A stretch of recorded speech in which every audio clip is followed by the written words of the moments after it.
Hey folks, this is going to be an unboxing and review video for the Eastman MDA-315 Mandola. I picked this instrument up from the mandolin store online, and I picked it up, I think it was in the early part of 2022. I don't remember exactly when, but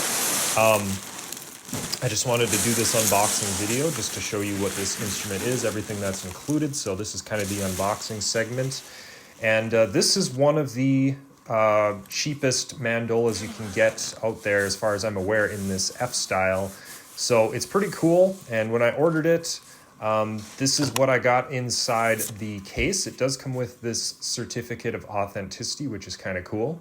And, you know, being that this is the cheapest mandola of this style that you can get, it's, you know, it's made in China and all of that kind of stuff. It's you know, you can certainly do yourself better if you want to get a professionally made, you know, keeper instrument, if you will, if you're a, you know, a really hardcore mandola player, mandolin player. For me, I just wanted to get this one because this is my first mandola that I've ever owned, and I didn't feel like spending a lot of money on it. So this was just under $1,000, and from the mandolin store, it was free shipping and everything. So I thought that was a pretty good deal, and being brand new, and you know, you get this nice F-style mandola, which is, you know, a pretty unique thing from Eastman. I thought that was a pretty good deal. So here are some things that are included inside. You've got this little tuning instrument there, just for adjusting different things. And then here is the case that's included. You got you know, it's a nice, it's not a hard case or anything, but it's just a nice soft cover case to hold the thing. And it, you know, from my experience using it, it's pretty good. You could always get a better case. I do like the straps on the back, the backpack straps. If you're going to bring this to some sort of gig or something, it's just kind of nice and convenient that you won't have to carry it if you don't want to. So, but opening it up, here is what we get when you actually open up the case for the first time to see what's inside. And there's a look at the mandola. And does come with some accessories. Of course, you can see the mandolin store sticker there. I got some extra strings and some different things. But yeah, mandolin store, they always give you some stickers when you order stuff. I ordered a little cloth from them. So there's the cloth right there. And then a couple stickers. Very cool. And then there's the actual instrument itself, a first look at it, completely brand new, very nice. And here's how it sits in the case, which I think is pretty good. The case is, you know, it's nothing fancy, but it works. It definitely works. I also got a set of octave mandolin strings, which is for my other separate octave mandolin, and then a spare set of mandola strings for this instrument. Also picked up a few mandolin store picks there, just kind of as a souvenir. So there's a look at that. Okay, so here's a quick close-up of the picks that I got. Let's see, it has the mandolin store logo on it, as you can see there. So these are kind of nice. It was $5 for that pack, so $1 per pick. Not too bad. I've got a slightly better lighting situation, I think, now, so let's take a better close-up look at this mandola here. And my first impressions looking at this when I was first opening it up. Right now I've got it all tuned up and I've been playing it a little bit, so I've had a little bit of playing time with it, but my first impression with this is, you know, very, very positive. It's hard to pick out any flaws with it, really. It seems very nicely crafted, and it's just overall a nice instrument. So it's, you know, that's awesome getting it out of the box, and you know, it's just a good feeling getting that first look at it, and you're like, wow, this is you know, this is just a nice instrument. So anyways, let's take a good close look at it. You know, so here's starting from the bottom and going up. You know, it's just a nice looking instrument. Obviously this is not, you know, this is kind of like a no frills sort of instrument, I guess you could say, to some degree.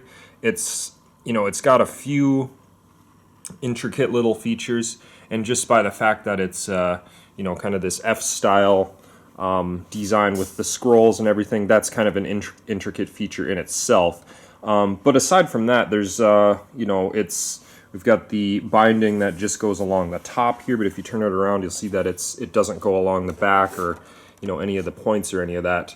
And that would be kind of a feature that you would see on a more higher priced and a little bit more fancy mandolin. And there's no binding, I guess, going along the fretboard or, you know, along the headstock, that sort of thing. But, and you know, all you get is the Eastman logo here. But what you get is just really, really well done. And I'll turn it around and show you the back. And again, it's really hard to find any, you know, like major cosmetic blemishes or anything. The only small thing I noticed is like maybe a little discoloration down here, but it's like extremely minor. And you know, just going up to the top here, there's maybe some very, very small, maybe you can see that there, very, very small little, you know, inconspicuous little things that don't really matter too much. But otherwise, like, it's just overall a really nice instrument, and it's just under $1,000, so that's not a terrible price in my opinion. Now, Eastman did raise the prices of these, I think, recently. I think they raised the prices on most, if not all, of their instruments by just a little bit. Inflation, we all know how that goes. So the price I paid for this from the mandolin store was just shy of $1,000. I think it was $969. I think the previous, like, MSRP or whatever you call it was like just shy of $900, so I think it might have been $879 or something back in 2021 and prior to that. So that's, you know, the prices went up a little bit, but still, it's still a pretty good value in my opinion. The other thing I really like about this mandola is the finish on it. It's kind of like a matte finish, I guess you could say. I don't really know exactly what to call it. I could look it up, but it's kind of like a matte finish. It's not like a gloss finish or anything, and it just feels really nice. It doesn't give you that really shiny look or anything, as you can see, but it's also really nice on the finger or on the neck here when you're moving your fingers up the neck. It's much easier. It's much easier. You don't get that really sticky feeling, and I just think overall it looks just good, you know. And yeah, so that's really all I have to say for the most part. It's just a good, nice, I guess you could call this like a mid-range kind of instrument. So, you know, this isn't really something necessarily for beginners, though a beginner could play it, of course, but, you know, kind of a mid-range. It's not like a super professional level instrument like a Weber or something like that, but it's, you know, and there's higher up models of mandolas that you can get from Eastman that cost like twice as much, but are still relatively affordable compared to, say, an American-made mandola from Weber or some of the other companies out there that make really fine instruments. You know, but this is just a good way to get a cheap F-style mandola, and it's really good. It's a really good thing. The only thing that I don't like about it, I guess I would say, if anything, is the tuners. The tuners, they feel like really tight when I'm tuning the strings, and when I'm playing them too, it just feels like everything's kind of very tight. So and the issue might be that I should try a different gauge of strings, maybe a lighter gauge, and just see how that works. I'm not sure, but overall, you know, just in general, it plays very nicely in my opinion. It's just kind of the tuning, you know, playing with the tuners, it gets a little bit tight. They work pretty well, just a little bit, you know, it can be a little bit tedious to tune them.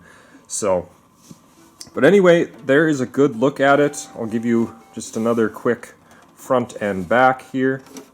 So there's the back one more time, and I guess I should say a few words about the case too, since I have this out. So the case, and actually let's try putting this back in the case. It's going to be hard for me to do this one-handed.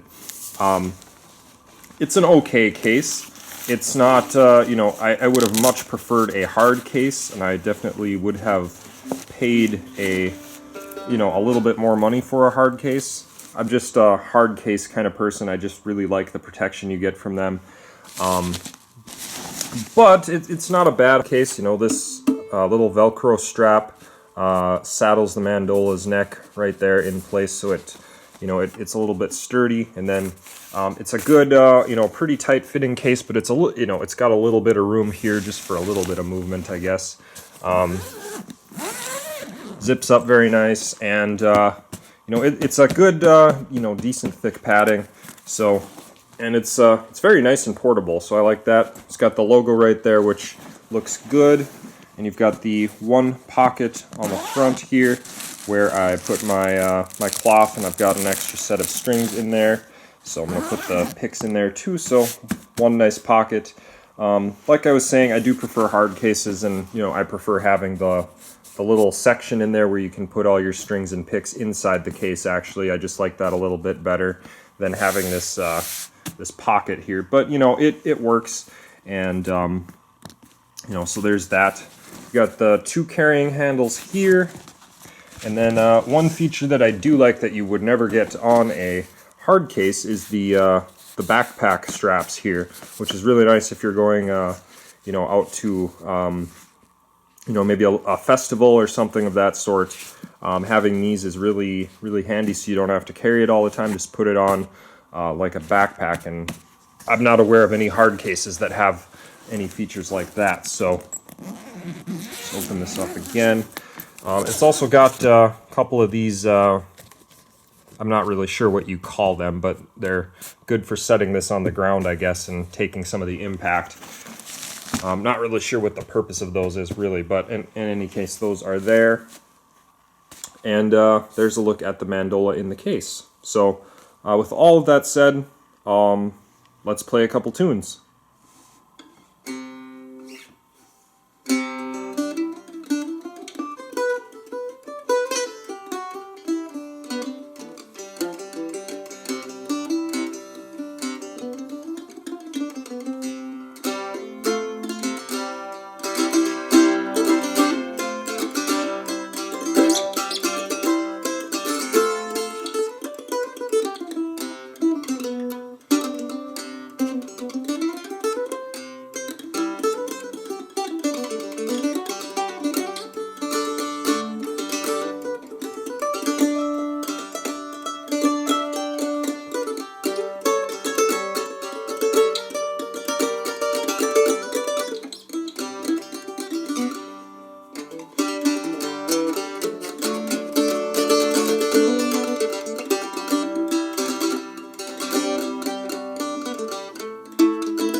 So anyway, there it is, the Eastman MDA-315 Mandola, and overall, really nice instrument. The sound quality of it is pretty darn good in my opinion, especially for the money. It does have just a touch of that, I don't know what the right word is, but you know, sort of a little bit of a kind of a hollow-ish sound that seems to be somewhat common on some of these Chinese-made instruments. So that's, you know, a little bit less than desirable, but you got to consider the price that you're paying. And overall, it's just a really good sound. It does have a pretty good amount of punch to it. You know, so there's not a lot holding it back, maybe just a little bit, I suppose. But overall, really nice. Cosmetically, it's really nice. And looks-wise, just in general, you know, it's a really cool instrument. It's going to look really nice hanging on the wall or whatever, you know, wherever I decide to, you know, kind of permanently store it. I'm probably going to have it on display in some form just because it's a cool-looking instrument, so why not? And if you're someone who's looking into getting a first mandola, this could be, you know, your this could be a good choice for you. This is, you know, I'm not trying to entice people to buy this or anything. I'm not in any way sponsored by Eastman or anything like that, but you know, just wanted to give it a good, fair review, and I'm pretty impressed with what I got here from ordering this from the mandolin store. So it's just a good.